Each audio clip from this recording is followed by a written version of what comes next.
Kedengaranlah kepada Yitro, imam di Midian, mertua Musa, segala yang dilakukan Allah kepada Musa dan kepada Israel, umatnya, yakni bahwa Tuhan telah membawa orang Israel keluar dari Mesir. Lalu Yitro, mertua Musa, membawa serta Zipora, istri Musa, yang dahulu disuruh Musa pulang, dan kedua anak laki-laki Zipora, yang seorang bernama Gersom, sebab kata Musa, "Aku telah menjadi seorang pendatang di negeri asing." Dan yang seorang lagi bernama Eliezer, sebab katanya, "Allah Bapakku adalah penolongku, dan telah menyelamatkan aku dari pedang Firaun." Ketika Yitro, mertua Musa, beserta anak-anak dan istri Musa sampai kepadanya di padang gurun, tempat ia berkemah dekat gunung Allah, disuruhnyalah mengatakan kepada Musa, "Aku mertuamu Yitro, datang kepadamu, membawa istrimu beserta kedua anaknya." Lalu keluarlah Musa menyongsong mertuanya itu. Sujudlah ia kepadanya dan menciumnya. Mereka menanyakan keselamatan masing-masing, lalu masuk ke dalam kemah. Sesudah itu, Musa menceritakan kepada mertuanya segala yang dilakukan Tuhan kepada Firaun dan kepada orang Mesir, karena Israel dan segala kesusahan yang mereka alami di jalan, dan bagaimana Tuhan menyelamatkan mereka. Bersukacitalah Yitro tentang segala kebaikan yang dilakukan Tuhan kepada orang Israel, bahwa ia telah menyelamatkan mereka dari tangan orang Mesir. Lalu kata Yitro, "Terpujilah Tuhan yang telah menyelamatkan kamu dari tangan orang Mesir dan dari tangan Firaun. Sekarang aku tahu bahwa Tuhan lebih besar dari segala Allah, sebab Ia telah menyelamatkan bangsa ini dari tangan orang Mesir. Karena memang orang-orang ini telah bertindak angkuh terhadap mereka." Dan Yitro, mertua Musa, mempersembahkan korban bakaran dan beberapa korban sembelihan bagi Allah. Lalu Harun dan semua tua-tua Israel datang untuk makan bersama-sama dengan mertua Musa di hadapan Allah. Keesokan harinya, duduklah Musa mengadili di antara bangsa itu, dan bangsa itu berdiri di depan Musa dari pagi sampai petang. Ketika mertua Musa melihat segala yang dilakukannya kepada bangsa itu, berkatalah ia, "Apakah ini yang kau lakukan kepada bangsa itu? Mengapakah engkau seorang diri saja yang duduk, sedang seluruh bangsa itu berdiri di depanmu dari pagi sampai petang?" Kata Musa kepada mertuanya itu, "Sebab bangsa ini datang kepadaku untuk menanyakan petunjuk Allah. Apabila ada perkara di antara mereka, maka mereka datang kepadaku, dan aku mengadili antara yang seorang dan yang lain.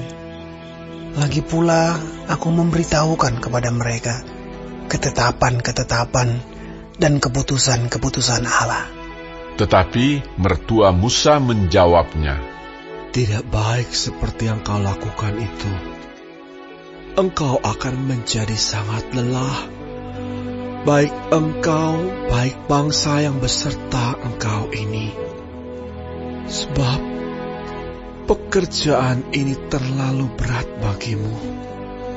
Takkan sanggup engkau melakukannya seorang diri saja. Jadi, sekarang dengarkanlah perkataanku. Aku akan memberi nasihat kepadamu, dan Allah akan menyertai engkau. Adapun engkau, wakililah bangsa itu di hadapan Allah, dan kau hadapkanlah perkara-perkara mereka kepada Allah.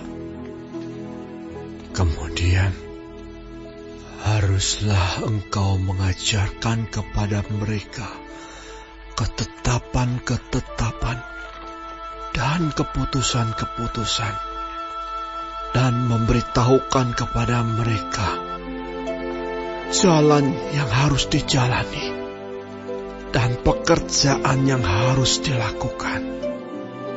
Di samping itu, kau carilah dari seluruh bangsa itu orang-orang yang cakap dan takut akan Allah, orang-orang yang dapat dipercaya dan yang benci kepada pengejaran suap.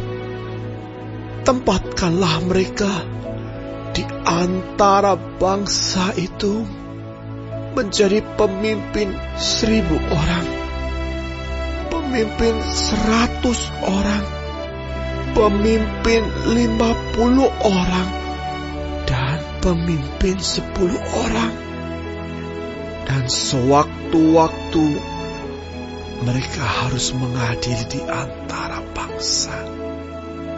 Maka segala perkara yang besar haruslah dihadapkan mereka kepadamu, tetapi segala perkara yang kecil diadili mereka sendiri. Dengan demikian, mereka meringankan pekerjaanmu, dan mereka bersama-sama dengan engkau turut menanggungnya. Jika engkau berbuat demikian, dan Allah memerintahkan hal itu kepadamu, maka engkau akan sanggup menahannya, dan seluruh bangsa ini akan pulang dengan puas senang ke tempatnya. Musa mendengarkan perkataan mertuanya itu, dan dilakukannya segala yang dikatakannya. Dari seluruh orang Israel, Musa memilih orang-orang cakap dan mengangkat mereka menjadi kepala atas bangsa itu, menjadi pemimpin 1.000 orang, pemimpin 100 orang, pemimpin 50 orang, dan pemimpin 10 orang. Mereka ini mengadili di antara bangsa itu sewaktu-waktu. Perkara-perkara yang sukar dihadapkan mereka kepada Musa, tetapi perkara-perkara yang kecil diadili mereka sendiri.